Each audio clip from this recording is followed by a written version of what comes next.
ओम शांति। 16 अप्रैल 2023 अव्यक्त बाप दादा के महावाक्य। ओरिजिनल डेट 3 अप्रैल 1994। संतुष्टता का आधार संबंध, संपत्ति और सेहत माना तंदुरुस्ती। आज दिलाराम बाप अपने सदा संतुष्ट रहने वाली संतुष्ट आत्माओं व संतुष्ट मणियों को देख रहे हैं। ये रूहानी मणियों की चमक सारे दरबार को चमका रही है। संतोषी आत्माएं स्वयं को भी प्रिय और सर्व को भी प्रिय और बाप को तो प्रिय है ही। तो ऐसे होना, क्योंकि इस श्रेष्ठ ब्राह्मण जीवन में अप्राप्ति का नाम ही नहीं है। सर्व प्राप्ति संपन्न आत्माएं हो तो जहाँ सर्व प्राप्ति है वहाँ सदा संतुष्टता स्वतः और स्वाभाविक है ही। नेचुरल स्वभाव उसका संतोष का है और संतुष्टता का स्वरूप व स्वभाव निजी संस्कार ऐसा श्रेष्ठ है जो असंतुष्ट आत्मा को भी संतुष्टता का वाइब्रेशन वायुमंडल संतोष वायुमंडल में बदल देता है। इस संगम युग में विशेष बाप दादा की देन संतुष्टता है। एक संतुष्टता की विशेषता और विशेषताओं को भी सहज अपने समीप लाती है। लेकिन सदा संतुष्ट हो।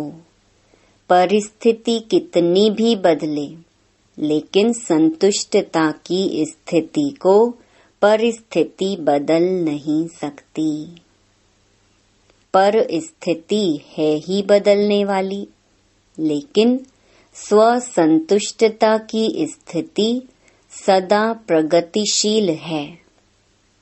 आपके आगे कैसी भी हिलाने वाली परिस्थिति ऐसे ही अनुभव होती है जैसे पपेट शो, कठपुतली देखते हो ना। होता सब कुछ है लेकिन होता पपेट है। तो कैसी भी परिस्थिति पपेट शो लगता है। वह आजकल का जो फैशन है, कार्टून शो अच्छा लगता है ना। होता तो शेर भी है, बिल्ली भी होती है, लेकिन होता क्या है? कार्टून। कहानी पूरी होती है, लेकिन है कार्टून की स्टोरी, रियल नहीं है। कभी भी कोई भी परिस्थिति आए तो यही समझो एक बेहद के स्क्रीन पर कार्टून शो चल रहा है व पपेट शो चल रहा है। तो वह देख कर के परेशान होंगे कि मनोरंजन करेंगे। शो देखना तो अच्छा ही है ना। तो यह माया का व प्रकृति का यह भी एक शो है, जिसको साक्षी स्थिति में सदा संतुष्टता के स्वरूप में देखते रहो। अपनी शान में रहते हुए देखो, संतुष्ट मणि हूँ, संतोषी आत्मा हूँ। ये है संगम का श्रेष्ठ शान। तो शान में स्थित होना आता है ना, कि परेशान होना अच्छा लगता है। सदा संतुष्टता की विशेषता को इमर्ज रूप में स्मृति में रखो। प्राप्तियों में विशेष संबंध और संपत्ति आवश्यक है। संबंध में भी अगर एक भी संबंध अप्राप्त है तो संपूर्ण संतुष्टता नहीं होगी। तो संबंध में भी सर्व चाहिए और अविनाशी चाहिए। अगर कोई भी संबंध विनाशी है तो अप्राप्ति और असंतुष्टता स्वतः हो जाती है। लेकिन एक ही वर्तमान संगम युग है जिसमें सर्व अविनाशी संबंध एक बाप से अनुभव कर सकते हो।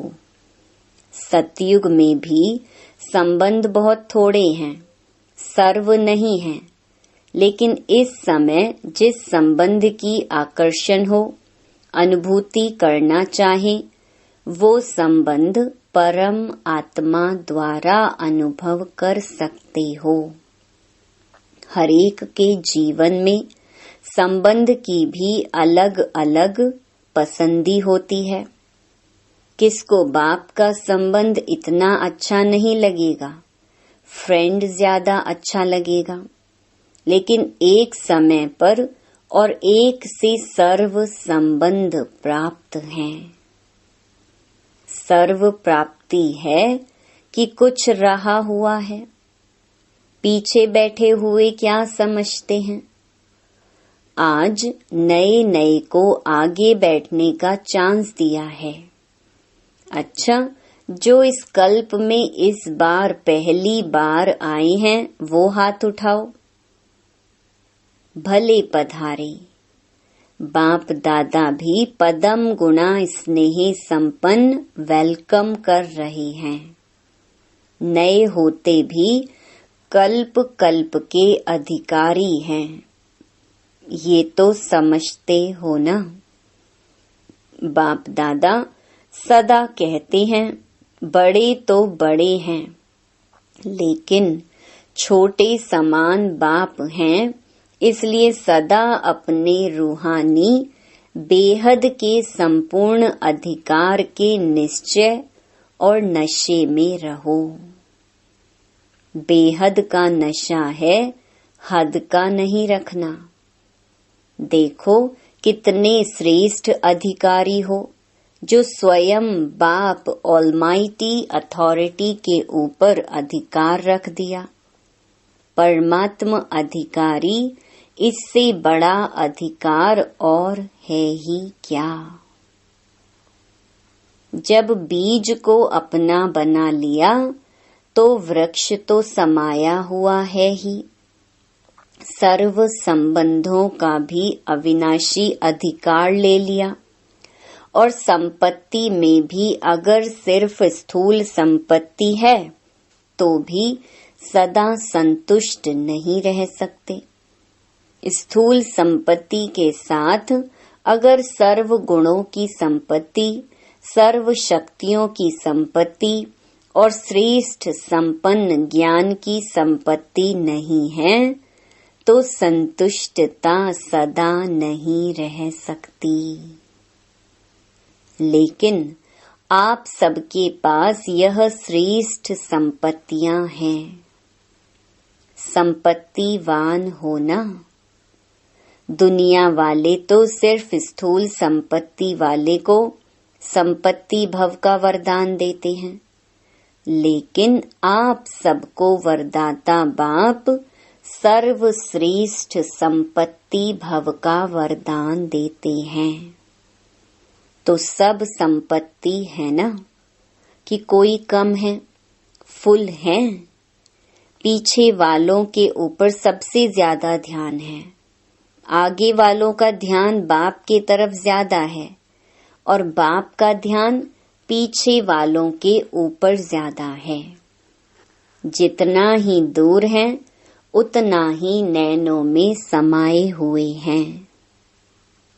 साकार वतन में तो साकार की बातें होती हैं। देखो परम धाम में आप सभी आत्माएं कितनी समीप होंगी, सभी साथ होंगे ना। और सूक्ष्म वतन में भी इतना बेहद है जो जितना समीप आने चाहे आ सकते हैं। लेकिन बच्चों का स्नेह निराकार और आकार को भी साकार बनाना चाहता है। तो बाप क्या कहते हैं? जी हजूर जी हाजिर। बच्चे तो बाप के भी हजूर हैं, मालिक है ना। मालिक को हजूर कहा जाता है और बालक को भी मालिक कहा जाता है। तो सभी कौन हो? संतुष्ट मणियां। संबंध में भी संतुष्ट और संपत्ति में भी संतुष्ट।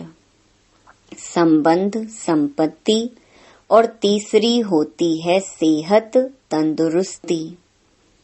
आप सभी तंदुरुस्त हो ना कि बीमार हो? आत्मा तो तंदुरुस्त है ना, शरीर की कोई बात ही नहीं। आत्मा सदा शक्तिशाली है। संगम पर श्रेष्ठ सेहत व तंदुरुस्ती है आत्मा की तंदुरुस्ती। इस समय के आत्मा की तंदुरुस्ती जन्म जन्म के शरीर की तंदुरुस्ती भी दिलाती है, लेकिन इस समय थोड़ा सा प्रकृति अपना रूप दिखाती है। इसमें भी कोई बड़ी बात नहीं, यह भी कार्टून शो है। तो सर्व प्राप्तियां है ना, संबंध भी हैं, संपत्ति भव भी हैं, सर्व संबंध भव भी हैं और सदा तंदुरुस्त भव भी हैं। तीनों वरदान वरदाता बाप से मिले हुए हैं। तो वरदानों को समय पर कार्य में लगाओ। सिर्फ वरदान सुनकर खुश नहीं हो जाओ कि हाँ मुझे बहुत अच्छा वरदान मिला, या सिर्फ नोट करके नहीं रखो, लेकिन समय पर वरदान को काम में लगाने से वरदान कायम रहते हैं। अगर वरदानों को समय पर काम में नहीं लगाया तो वह वरदान फल नहीं देता। वरदान तो अविनाशी बाप का है, लेकिन वरदान को फलीभूत करना है।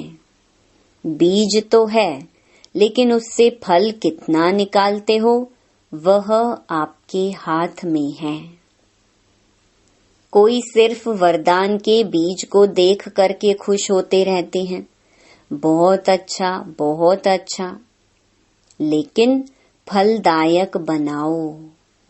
बार बार स्मृति का पानी दो। वरदान के स्वरूप में स्थित होने की धूप दो।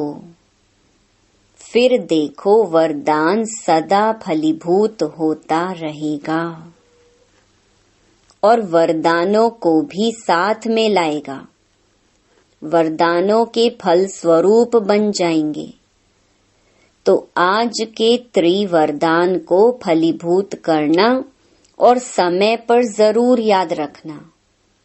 समय पर भूल जाते हैं, पीछे पड़ते रहते हो कि हाँ ये वरदान तो था। वरदानों को जितना समय पर कार्य में लगाएंगे उतना वरदान और श्रेष्ठ स्वरूप दिखाता रहेगा। तो सभी को वरदान मिला ना? अच्छा, चारों ओर के देश विदेश के सर्व संतोषी आत्माओं को, संतुष्ट मणियों को, सर्व प्राप्ति संपन्न आत्माओं को, जिन्होंने भी याद पत्र कार्ड आज के दिवस के भी भेजे हैं, तो आज के विशेष दिवस की भी सर्व बच्चों को याद प्यार पदम गुणा स्वीकार हो। चाहे दूर बैठकर मन में दिल में मना रहे हैं, चाहे सम्मुख मना रहे हैं, कार्ड व पत्र सब पहले वतन में पहुंचते हैं। तो सभी के पत्र, कार्ड और शुभ संकल्पों की याद, शुभ भावनाओं की याद के रिटर्न में बाप दादा का विशेष याद प्यार और सर्व बालक सो मालिक बच्चों को नमस्ते। अच्छा, दादियों से मुलाकात। सूक्ष्म इशारों की भाषा तो जानते हो ना। जैसे अव्यक्त बाप इशारों की ही भाषा जानते हैं। अव्यक्त वतन में तो नैनों की भाषा और इशारों की भाषा है, तो आप भी जानते हो ना। नैनों की भाषा जानते हो, साकार से सीखे हो ना। मुख की भाषा तो सुनी, अभी है नैनों की भाषा। नैनों की भाषा बड़ी प्यारी है, आवाज से परे तो जाना ही है। फिर भी बाप जी हजूर तो करते ही हैं। अच्छा, अव्यक्त बाप दादा की पर्सनल मुलाकात। पहला, स्वयं और समय पर भरोसा नहीं, इसलिए दृढ़ संकल्प से कमजोरियों को निकाल दो। सभी अपने को विश्व सेवाधारी अनुभव करते हो।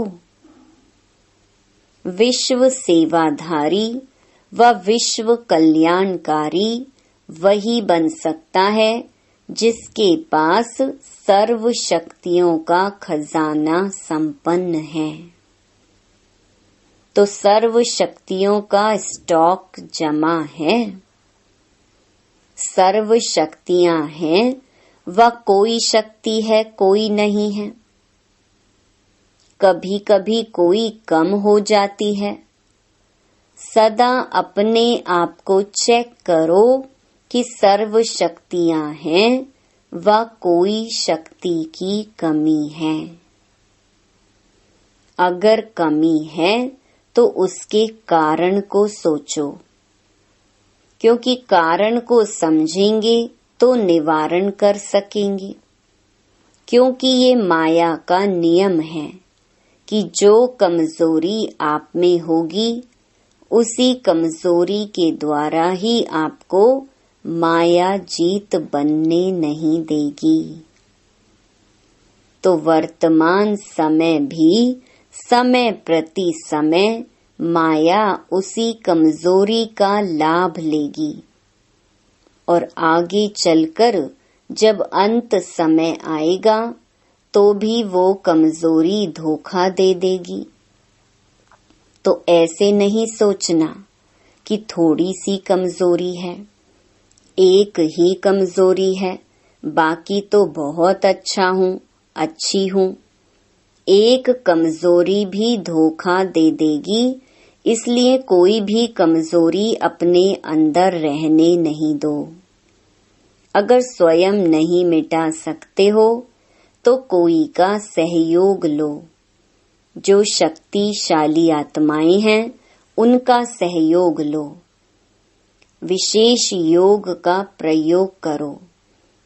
किसी भी विधि से कमजोरी को मिटाना ही है, यह दृढ़ संकल्प करो। यह भी नहीं सोचो कि आगे चलकर हो जाएगा। नहीं, अभी से निकाल दो, क्योंकि स्वयं पर और समय पर कोई भरोसा नहीं है। ऐसे नहीं सोचो कि आगे चलकर ये करेंगे हो जाएगा। नहीं, आपका स्लोगन है अब नहीं तो कब नहीं।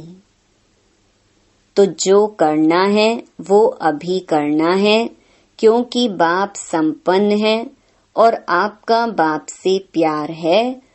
तो बाप जैसा बनना ही प्यार का प्रैक्टिकल स्वरूप है। जितना बाप से बहुत बहुत प्यार है, इतना ही पुरुषार्थ से भी बहुत बहुत प्यार है। जितना बाप के प्यार के लिए फलक से कहते हो कि 100% से भी ज्यादा प्यार है, ऐसे पुरुषार्थ के लिए भी कहो। सोचेंगे, करेंगे नहीं, सब कमजोरियां खत्म। गे नहीं, शिवरात्रि मनाने आए हो तो कुछ तो बलि चढ़ेंगे ना। बाप दादा सभी बच्चों को संपन्न देखना चाहते हैं। बाप का प्यार है, इसलिए बच्चों की कमी अच्छी नहीं लगती। तो क्या याद रखेंगे कि सदा संपन्न संपूर्ण रहना ही है, कि थोड़ी थोड़ी कंप्लेन करते रहेंगे। कंप्लीट, कंप्लेन खत्म, संपन्न बनना ही मनाना है। दूसरा, वेस्ट को बेस्ट बनाना अर्थात होली हंस बनना। सभी अपने को होली हंस अनुभव करते हो। होली हंस का अर्थ है संकल्प, बोल और कर्म जो व्यर्थ होता है उसको समर्थ में बदलना, क्योंकि व्यर्थ जैसे पत्थर होता है। पत्थर की वैल्यू नहीं, रतन की वैल्यू होती है। तो व्यर्थ को समाप्त करना अर्थात होली हंस बनना। तो व्यर्थ आता है, होली हंस फौरन परख लेता है कि ये काम की चीज नहीं है, ये काम की है। तो आप होली हंस हो ना, तो व्यर्थ समाप्त हुआ, क्योंकि अभी नॉलेजफुल बने हो कि अगर अभी संकल्प, बोल या कर्म व्यर्थ गंवाते हैं तो सारे कल्प के लिए अपने जमा के खाते में कमी हो जाती है। जानते हो ना, नॉलेजफुल हो, तो जानते हुए फिर व्यर्थ क्यों करते हो? चाहते नहीं हैं लेकिन हो जाता है, ऐसे कहेंगे। जो समझते हैं अभी भी हो सकता है वो हाथ उठाओ। आप हो कौन? राजयोगी। राजयोगी का अर्थ क्या है? राजा हो ना, तो मन को कंट्रोल नहीं कर सकते। किंग में तो रूलिंग पावर होती है ना, तो आप में रूलिंग पावर नहीं है।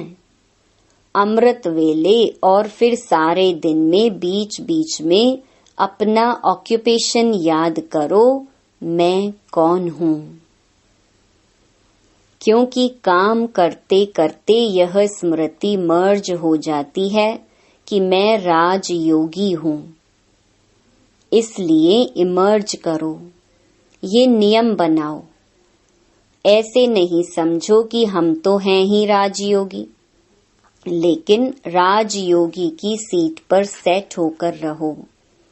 नहीं तो चलते चलते कर्म में बिजी होने के कारण योग भूल जाता है, सिर्फ कर्म ही रह जाता है। लेकिन आप कर्म योगी कंबाइंड हो। योगी सदा ही रूलिंग पावर, कंट्रोलिंग पावर में रहें। फिर राजयोगी डबल पावर वाले कभी भी व्यर्थ सोच नहीं सकते। तो अभी कभी नहीं कहना, सोचना भी नहीं कि राजयोगी वेस्ट कर सकते हैं। तो ये कौन सा ग्रुप है? Best group. बाप दादा को भी बेस्ट ग्रुप अति प्यारा है। क्यों? 63 जन्म बहुत वेस्ट किया ना, अभी यह छोटा सा जन्म बेस्ट ही बेस्ट। अच्छा, वरदान अटूट याद द्वारा सर्व समस्याओं का हल करने वाले उड़ता पंछी भव। जब यह अनुभव हो जाता है कि मेरा बाबा है, तो जो मेरा होता है वह स्वतः याद रहता है, याद किया नहीं जाता है। मेरा अर्थात अधिकार प्राप्त हो जाना। मेरा बाबा और मैं बाबा का, इसी को कहा जाता है सहज योग। ऐसे सहज योगी बन एक बाप की याद के लगन में मगन रहते हुए आगे बढ़ते चलो। यह अटूट याद ही सर्व समस्याओं का हल कर उड़ती पंछी बनाए, उड़ती कला में ले जाएगी। स्लोगन: मनन शक्ति के अनुभवी बनो तो ज्ञान धन बढ़ता रहेगा।